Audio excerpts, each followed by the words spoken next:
علماء کرام، محترم بزرگوں، نوجوان ساتھیوں، پردہ نشین ماں اور بہنوں، پیارے بچوں،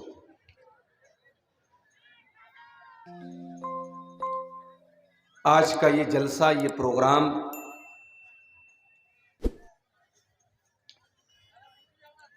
ظاہر ہے آپ کے مدرسے کے لیے، اس کے چندے کے لیے، اس کے تعاون کے لیے منعقد ہوا ہے۔ مولانا امداد الحق صاحب ابھی آپ کے سامنے چندہ کر رہے تھے، اور آپ حضرات دل کھول کر کے اس مدرسے کے لیے اپنا جو بھی آپ سے ممکن ہے تعاون بھی پیش کر رہے تھے۔ اللہ تعالیٰ آپ کے اس چندے کو قبول فرمائے اور اس ادارے کو اللہ تعالیٰ اور ترقی عطا فرمائے، آمین۔ میں جب اسٹیج کی طرف آ رہا تھا، میں نے دیکھا کہ راستے میں بہت سارے نوجوان لڑکے ٹہل رہے ہیں، گھوم رہے ہیں، بہت سارے نوجوان لڑکے کھڑے ہیں،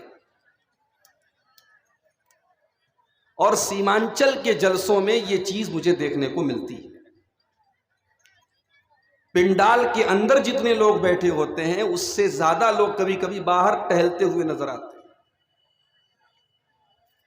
تو سب سے پہلے تو آپ یہی سمجھ لیجئے کہ اس طریقے کے جلسوں میں آنے کا مطلب کیا ہے، یہ جلسہ کیوں ہوتا ہے اور آپ کیوں آتے ہیں، اور کیا جلسے میں آنے کے بعد اگر آپ ٹہل رہے ہیں، گھوم رہے ہیں، تو کیا وہ ثواب آپ کو ملے گا، وہ فضیلت آپ کو ملے گی جو اس طریقے کی مجلس میں ملتی ہے؟ آئیے ایک حدیث آپ کو سناتا ہوں۔ اس طریقے کی مجلس جہاں قرآن بیان ہو رہا ہے، جہاں حدیث بیان ہو رہی ہے، جہاں اللہ کی تعریف ہو رہی ہے، جہاں اللہ کی بزرگی بیان ہو رہی ہے، اس طریقے کی مجلس اور اس طریقے کی سبھا، اس طریقے کے پروگرام میں بیٹھنے کی کیا فضیلت ہے، ذرا آپ اس حدیث پر نظر ڈالیں۔ یہ صحیح بخاری کی حدیث ہے۔ اللہ کے پیارے نبی فرماتے ہیں، ان للہ ملائکۃ یطوفون فی الارض، اللہ تعالیٰ کے کچھ فرشتے ایسے ہوتے ہیں جو زمین کا چکر لگاتے رہتے ہیں، جو دنیا کے اندر گھومتے رہتے ہیں۔ کیا مقصد ہوتا ہے؟ یلتمسون اہل الذکر، وہ تلاش کرتے ہیں کہ کہاں پر اللہ تعالیٰ کا ذکر کیا جا رہا ہے، کہاں پر قرآن پڑھا جا رہا ہے، کہاں پر اللہ کے نبی کی حدیثوں کو پڑھا جا رہا ہے، کہاں پر ایسا پروگرام ہے، کہاں پر ایسی مجلس ہے جہاں اللہ کا نام لیا جا رہا ہے، جہاں اس کے رسول کا نام لیا جا رہا ہے۔ جب اس طریقے کی مجلس کو فرشتے پا جاتے ہیں تو آپس میں کہتے ہیں، ہلوموا الی حاجتکم، او فرشتو یہ دیکھو، یہ قرآن کی مجلس ہے، یہ حدیث کی مجلس ہے، یہاں پر اللہ تعالیٰ کا تذکرہ ہو رہا ہے، اے فرشتو چلو، ہمارے مطلب کی چیز ہم کو مل گئی۔ فَيَحُفُّونَهُ، وہ سارے کے سارے فرشتے اس مجلس کو گھیر لیتے ہیں، اپنے پروں سے اس مجلس کو گھیر لیتے ہیں، اور لائن سے وہ فرشتے ایک دوسرے کے اوپر کھڑے ہو جاتے ہیں۔ إِلَى السَّمَاءِ الدُّنْيَا، آسمان، جہاں تک یہ آسمان نظر آ رہا ہے وہاں تک اس مجلس کے اوپر وہ فرشتے اپنے پروں سے اس کو گھیر لیتے ہیں، اور جب وہ اللہ تعالیٰ کے پاس جاتے ہیں تو اللہ تعالیٰ ان سے پوچھتا ہے، ماذا یقول عبادی، اے فرشتو میرے بندے کیا کہہ رہے تھے؟ اے فرشتو جب تم دنیا میں گئے تو تم نے میرے بندوں کو کس حال میں پایا؟ فرشتے کہتے ہیں، اللہ تیرے بندے تو تیری تعریف کر رہے تھے، یسبحونک ویحمدونک ویکبرونک ویمجدونک۔ اے اللہ جب ہم اس مجلس میں گئے ہم نے دیکھا کوئی سبحان اللہ کہہ رہا ہے، کوئی اللہ اکبر کہہ رہا ہے، کوئی الحمدللہ کہہ رہا ہے۔ اے اللہ تیری تعریف ہو رہی ہے، تیری بزرگی بیان کی جا رہی ہے، تیرے گن گائے جا رہے ہیں، تیری پرشنسا ہو رہی ہے، اے اللہ تیری تعریف بیان کی جا رہی ہے۔ اللہ پوچھتا ہے، اے میرے فرشتوں کیا میرے بندوں نے مجھ کو دیکھا ہے؟ فرشتے کہتے لا واللہ یا ربی، اے اللہ تیری قسم تیرے بندوں نے آج تک کبھی تجھے دیکھا تو نہیں ہے۔ اللہ کہتا ہے اگر میرے بندے مجھ کو دیکھ لیں گے تو کیا حال ہوگا؟ فرشتے کہتے ہیں اللہ اگر تیرے بندے تجھ کو دیکھ لیں گے تو اور زیادہ تیری تعریف بیان کریں گے، اور زیادہ تیری عبادت کریں گے، اور زیادہ تیری پاکی بیان کریں گے۔ پھر اللہ سوال کرتا ہے اے میرے فرشتوں، جب تم اس مجلس میں گئے تو میرے بندے مجھ سے کیا مانگ رہے تھے، کیا دعائیں کر رہے تھے، کیا سوال کر رہے تھے؟ فرشتے کہتے ہیں یسألونک الجنہ، اے اللہ تیرے بندے تو تجھ سے جنت مانگ رہے تھے، تجھ سے جنت کا سوال کر رہے تھے۔ اللہ پوچھتا ہے اے میرے فرشتوں کیا میرے بندوں نے جنت کو دیکھا ہے؟ نہیں نہیں، اے اللہ تیری قسم، واللہ یا ربی، اے اللہ تیری قسم تیرے بندوں نے جنت کو نہیں دیکھا ہے۔ اے میرے فرشتوں اگر میرے بندے جنت کو دیکھ لیتے تو کیا کرتے؟ اے اللہ اگر تیرے بندے جنت کو دیکھ لیتے اور زیادہ اس کے لیے بےتاب ہو جاتے، اور زیادہ اس کی تلاش میں لگ جاتے، اور زیادہ جنت کے لیے کوشش کرنے لگتے۔ پھر اللہ سوال کرتا ہے مما یتعوذون، اے میرے فرشتوں میرے بندے کس چیز سے میری پناہ طلب کر رہے تھے؟ میرے بندے کس چیز سے میری پناہ طلب کر رہے تھے؟ فرشتے جواب دیتے ہیں اے اللہ یتعوذون من النار، ہم نے دیکھا کہ تیرے بندے جہنم کی آگ سے تیری پناہ طلب کر رہے تھے۔ اللہ پوچھتا ہے کیا میرے بندوں نے جہنم کو دیکھا ہے؟ فرشتے کہتے ہیں اللہ تیری قسم ہے تیرے بندوں نے جہنم کو نہیں دیکھا ہے۔ اللہ فرماتا ہے اگر میرے بندے جہنم کو دیکھ لیں گے تو کیا حال ہوگا؟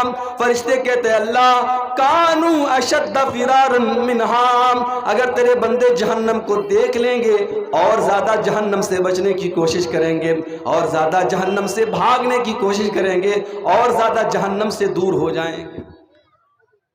اس کے بعد اس جلسے میں آئے ہوئے، اس پنڈال کے نیچے بیٹھے میرے بھائیوں، میری ماں بہنوں، اللہ تعالیٰ اپنے فرشتوں سے کہتا ہے انی اشہدکم انی غفرت لہم، اے میرے فرشتوں جاؤ میں تم سب کو گواہ بنا کے کہتا ہوں میرے وہ بندے، میری وہ بندیاں جو مجھ کو یاد کرنے کے لیے جلسے میں گئے تھے، پروگرام میں گئے تھے، وہ بازاروں میں چکر نہیں لگا رہے تھے، وہ دکانوں پر سامان نہیں خرید رہے تھے، وہ میلے ٹھیلے کے چکر میں نہیں پڑے تھے، وہ وہاں پر مجھ کو یاد کرنے کے لیے، میرے قرآن کو سننے کے لیے، میری باتوں کو سننے کے لیے اکٹھا ہوئے تھے۔ اے میرے فرشتوں میں تم کو گواہ بنا کے کہتا ہوں میں نے ان سب کو معاف کر دیا، میں نے ان سب کو بخش دیا، میں نے ان سب کو معاف کر دیا، ان سب کی مغفرت کر دی۔ فرشتے کہتے ہیں اے اللہ ایک آدمی ایسا بھی تھا وہ جلسے میں نہیں گیا تھا، وہ تو کوئی سامان خریدنے کے لیے گزر رہا تھا، پتہ چلا مولانا عبدالغفار صاحب بنارس سے آئے ہیں، وہ بھی بیٹھ کر کے تقریر سننے لگا۔ اے اللہ وہ کسی اور کام سے جا رہا تھا، اس نے دیکھا کہ اللہ اور اس کے رسول کی باتیں ہو رہی ہیں، وہ بھی آ کر کے بیٹھ گیا۔ وہ اس مقصد کے تحت نہیں آیا تھا، وہ اس پرپس کے تحت نہیں آیا تھا، وہ اس ادیشیہ کے تحت نہیں آیا تھا، وہ تو کسی اور کام سے آیا تھا، وہ بھی بیٹھ کر کے تقریریں سننے لگا۔ اے اللہ وہ بھی تجھ کو یاد کرنے لگا، تو اے اللہ کیا اس کو بھی تیری مغفرت مل جائے گی؟ اے اللہ کیا تو اس کو بھی معاف کر دے گا؟ اللہ فرماتا ہے ہم الجلساء لا یشقی بہم جلیسہم، اے میرے فرشتوں جہاں اس طریقے کے لوگ بیٹھے ہوں جو مجھ کو یاد کر رہے ہوں، تو کسی اور مقصد کے ساتھ بھی اگر کوئی جا رہا تھا اور آ کر کے وہاں بیٹھ گیا تو میں اس کو بھی معاف کر دوں گا، میں اس کو بھی بخش دوں گا۔ اس مجلس میں کوئی انسان ایسا نہیں ہے جس کو یہ خوش نصیبی حاصل نہ ہو۔ یہ ہے جلسے کا مقصد۔ ہم نے اور آپ نے جلسوں کا مطلب نہیں سمجھا۔ میرے نوجوان ساتھیوں بڑے بدنصیب ہوں گے اگر آپ جلسے میں آئیں اور آپ کا مقصد بازاروں میں گھومنا ہو۔ میری ماں بہنوں بڑی بدنصیب ہو جائیں گی آپ اگر آپ پروگرام میں آئیں اور آپ کا مقصد شاپنگ کرنا، خریداری کرنا، چوڑی خریدنا، چپل خریدنا، جلیبی کھانا اور چائے پینا، اگر یہ آپ کا مقصد ہو گیا تو معاف کیجئے، یہ حدیث ہمیں بتا رہی ہے کہ جو اللہ کو یاد کرنے آیا ہے، جو قرآن کو پڑھنے پڑھانے کے لیے آیا ہے، اس کو اللہ تعالیٰ کی مغفرت نصیب۔ اب آئیے میں اپنے ٹاپک کی طرف آتا ہوں۔ قرآن کریم کی ایک آیت میں نے آپ کے سامنے پڑھی ہے،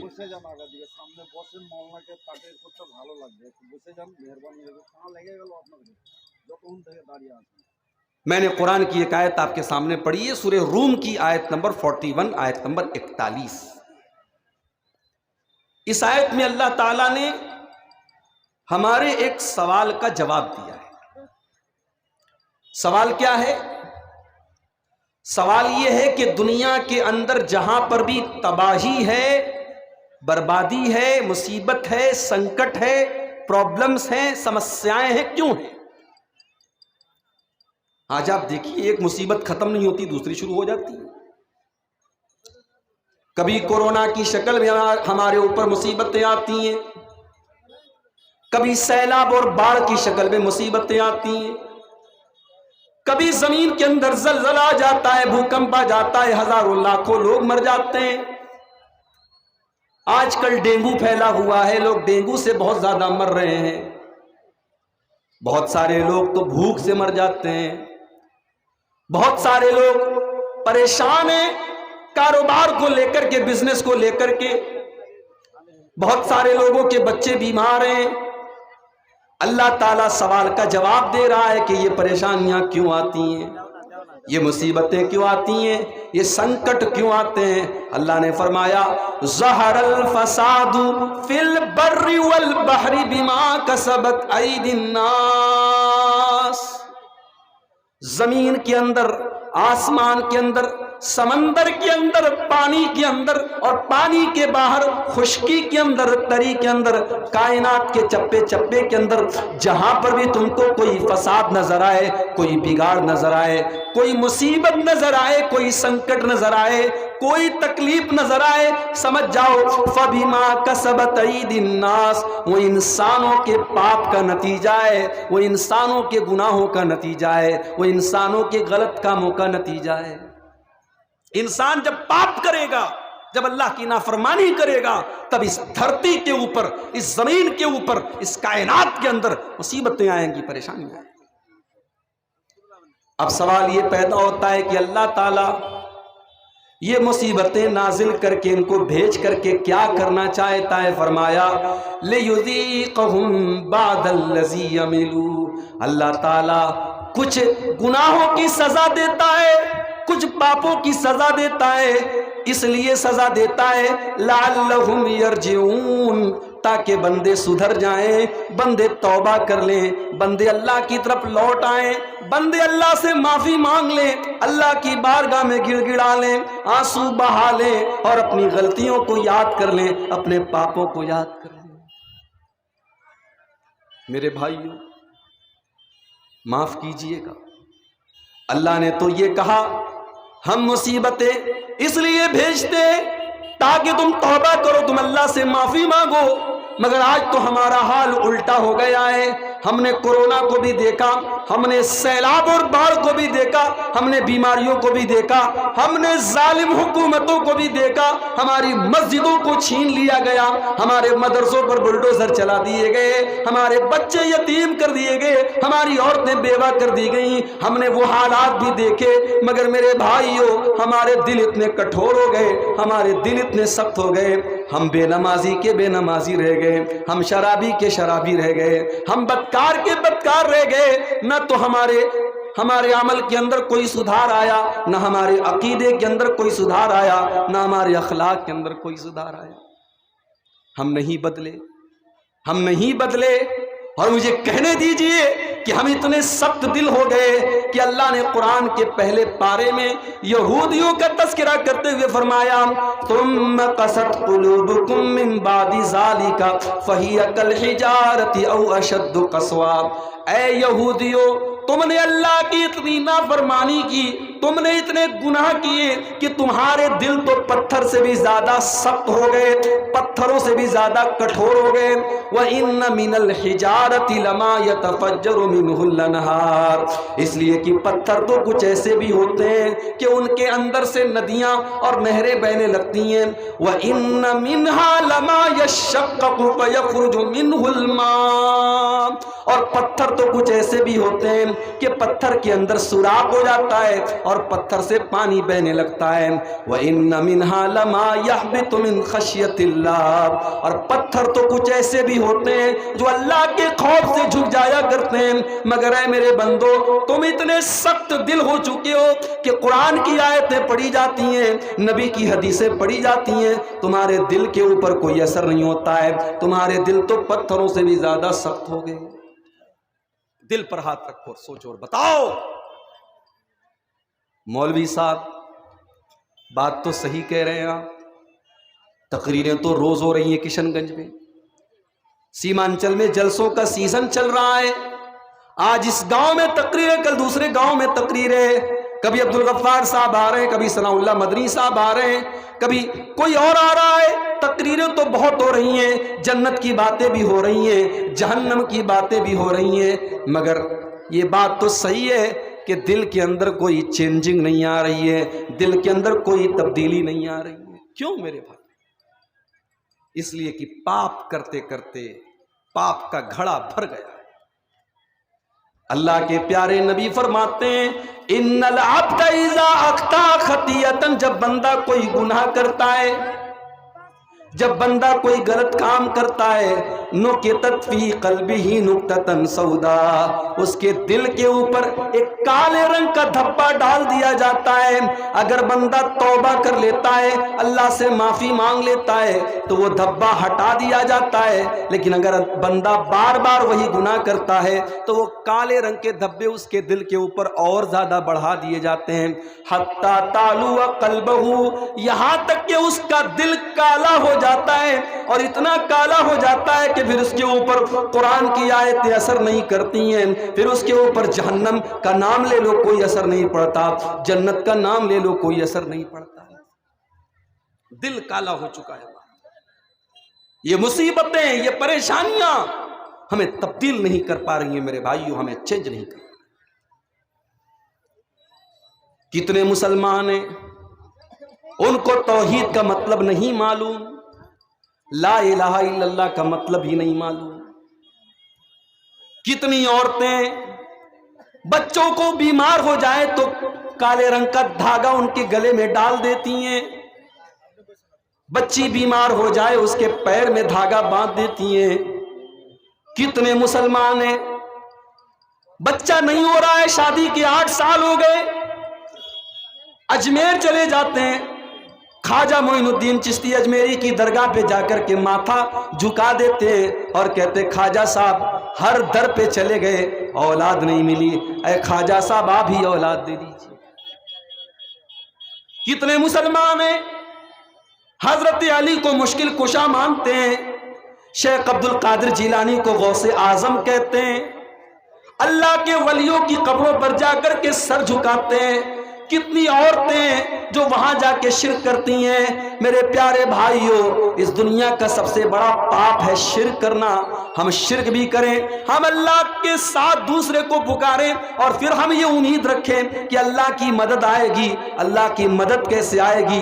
اللہ نے تو وعدہ کیا تھا میرے بندو ہم ضرور تمہاری مدد کریں گے، ہم ضرور تمہاری مدد کریں گے، شرط یہ ہے یعبدوننی لا یشرکون بی شیئا، تم صرف اور صرف میری عبادت کرو گے، تم میرے ساتھ کسی اور کو شریک نہیں کرو گے، تم شرک نہیں کرو گے۔ مسلمان آج شرک کر رہا ہے۔ اور معاف کیجئے، پہلے میں بہت خوشی سے ذکر کرتا تھا کہ ایک برادری ہے شیر شاہ آبادی برادری، میں بتاتا تھا لوگوں کو کہ یہ پوری برادری ایسی ہے جس میں کوئی غیر اہل حدیث آپ کو نہیں ملے گا، سب اہل حدیث ہیں، سب شرک سے بچنے والے ہیں۔ مگر مجھے بعد میں لوگوں نے بتایا مولوی صاحب شیر شاہ آبادیوں میں بھی شرک ہونے لگا ہے، جہاں لوگوں کے پاس تعلیم نہیں ہے، جہاں لوگ علماء سے جڑے ہوئے نہیں ہیں، جہاں پر دینی مدرسے نہیں ہیں، شیر شاہ آبادیوں کے اندر بھی تعویذ پہنا جا رہا ہے۔ شیر شاہ آبادیوں کے ہاں بھی عورتیں مزار پہ جا کر کے سجدہ کر رہی ہیں اور پیروں کے پاس جا رہی ہیں۔ ہم کو یہ نیوز بھی ملی ہے میرے بھائیوں، کیا یہ شرم کی بات نہیں ہے؟ کیا یہ افسوس کی بات نہیں ہے؟ اللہ کے پیارے نبی فرماتے ہیں لا تقوم الساعۃ، قیامت نہیں آئے گی، قیامت نہیں آئے گی حتی تلحق قبائل من امتی بالمشرکین، یہاں تک کہ میری امت کے کچھ لوگ مشرکوں کے ساتھ مل جائیں گے، وَحَتَّى يَعْبُدُ الْأَوْثَانَ، اور میری امت کے لوگ بتوں کی عبادت کریں گے۔ مسلمان بتوں کی عبادت کرے گا۔ دیوالی کا تہوار آیا، آپ کا غیر مسلم بھائی آپ کے پڑوس میں رہتا ہے، یا کالج میں کوئی غیر مسلم لڑکی آپ کے ساتھ پڑھتی ہے، کوئی لڑکا آپ کے ساتھ پڑھتا ہے، آپ نے بڑی خوشی کے ساتھ اس کو دیوالی کی مٹھائی دی، آپ نے کہا ہیپی دیوالی۔ ابھی تو یہی سمجھ لو کہ ہیپی دیوالی کہنا کیسا ہے۔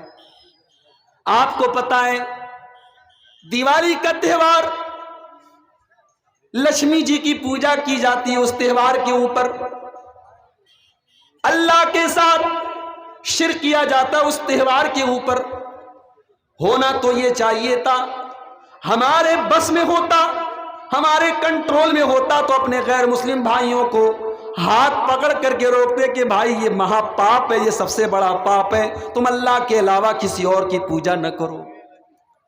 لیکن چلو ہم ہاتھ سے روک نہیں سکتے، ہاتھ سے روک نہیں سکتے، کم سے کم زبان سے تو روک سکتے ہیں کہ صاحب تم یہ غلط کام نہ کرو۔ چلو اتنے بھی کمزور ہیں کہ زبان سے بھی نہیں روک سکتے، تو چلو کم سے کم دل میں تو یہ سمجھیں گے کہ یہ غلط کام کر رہا ہے، یہ اللہ کے ساتھ شریک کر رہا ہے لکشمی جی کو، یہ عقیدہ رکھتا ہے کہ دولت کی بارش تو لکشمی جی کرتی ہیں، یہ عقیدہ رکھتا ہے کہ علم کی بارش تو سرسوتی جی کرتی ہیں، یہ عقیدہ رکھتا ہے طاقت کی دیوی تو درگا ہے۔ ہم اس عقیدے کو شرک سمجھتے اور دل کے اندر اس عقیدے کو ہم غلط سمجھتے۔ کم سے کم یہ ہونا چاہیے تھا میرے بھائیوں، ہم تو الٹے اس کو مبارکباد دے رہے ہیں، ہم تو ہیپی دیوالی کہہ رہے ہیں، جس کو ہمیں اس کے تہوار کے نام پر ہم نے مبارکباد دی ہے، اس کو کس منہ سے ہم بتائیں گے کہ تمہارا یہ کام غلط ہے؟ اسی بہار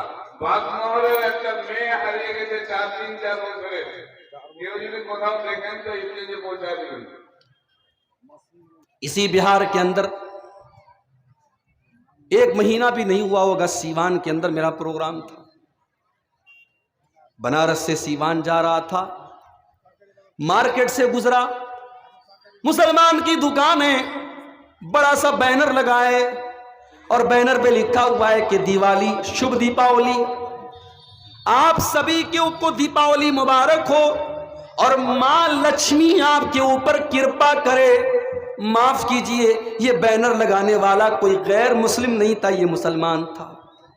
او لوگوں، آج تو کتنے مسلمان ایسے ہیں غیر مسلم اپنے مندر کا چڑھاوا لاتا ہے اور لا کر کے اس کو دیتا ہے، اور یہ بڑے احترام کے ساتھ اس کو لے لیتا ہے اور کھا لیتا ہے۔ اور کتنے مسلمان تو اتنی بے شرمی سے کہتے ہیں ارے ہم تو بسم اللہ پڑھ کے سب کھا لیتے ہیں، مزار کے اوپر چڑھایا گیا سامان آئے اس کو بھی کھا لیتے ہیں، مندر کے اوپر چڑھایا گیا سامان آ جاتا ہے اس کو بھی کھا لیتے ہیں۔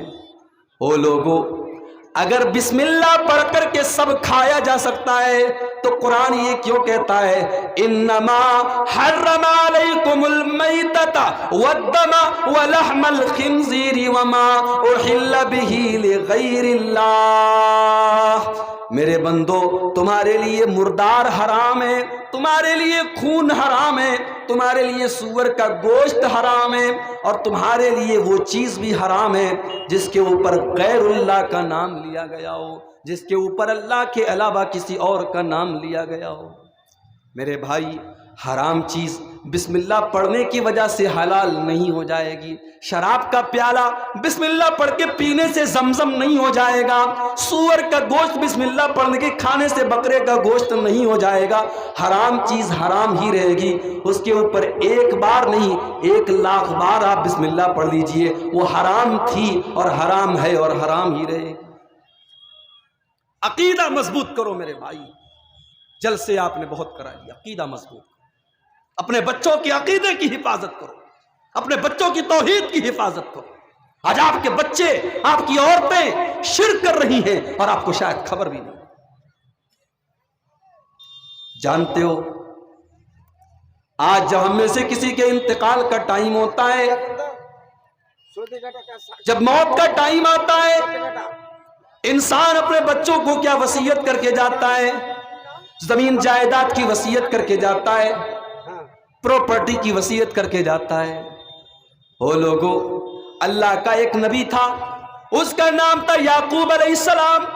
ان کے 12 بیٹے تھے، 12 بیٹے حضرت یعقوب علیہ السلام کا آخری ٹائم ہے، بستر کے چاروں طرف ان کے 12 بیٹے کھڑے ہوئے ہیں اور یعقوب علیہ السلام کی موت کا ٹائم ہے، اور 12 بچوں کو کیا وصیت کر کے جا رہے ہیں؟ ذرا قرآن اٹھا کر کے دیکھو۔ ام کنتم شہداء اذ حضر یعقوب الموت اذ قال لبنیہ ما تعبدون من بعدی قالوا نعبد الہک و الہ آبائک ابراہیم و اسماعیل و اسحاق الہا واحدا ونحن لہ مسلمون۔ میرے بندو، یعقوب کا آخری ٹائم ہے اور اپنے 12 بیٹوں سے حضرت یعقوب مرنے کے ٹائم یہ پوچھ کر کے جاتے ہیں، اے میرے بچوں، تم میرے بعد کس کی عبادت کرو گے؟ کس کے آگے اپنا ماتھا جھکاؤ گے؟ کس سے تم دعا کرو گے؟ کس کے نام کی تم قسم کھاؤ گے؟ آج کل یہ بھی بڑا مسئلہ ہے، عورتیں بچے کی قسم کھا لیتی ہیں، بہت سارے نوجوان لڑکے اپنی بیوی کی قسم کھا لیتے ہیں، اپنے محبوب کی قسم کھا لیتے ہیں۔ اللہ کے علاوہ کسی اور کی قسم کھانا بھی حرام ہے، یاد رکھیے۔ نہیں کھا سکتے آپ بچے کی قسم، نہیں کھا سکتے آپ بیوی کی قسم، باپ کی قسم، ماں کی قسم۔ قسم صرف اور صرف اللہ کی کھائی جائے۔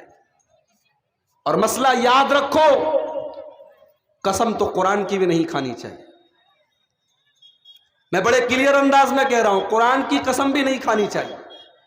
کیوں؟ کیونکہ ہمارے یہاں جب قرآن کی قسم کھاتے ہیں لوگ تو قرآن ہاتھ میں لے کے قسم کھاتے ہیں۔ بولو بھائی، ہے کہ نہیں ایسا؟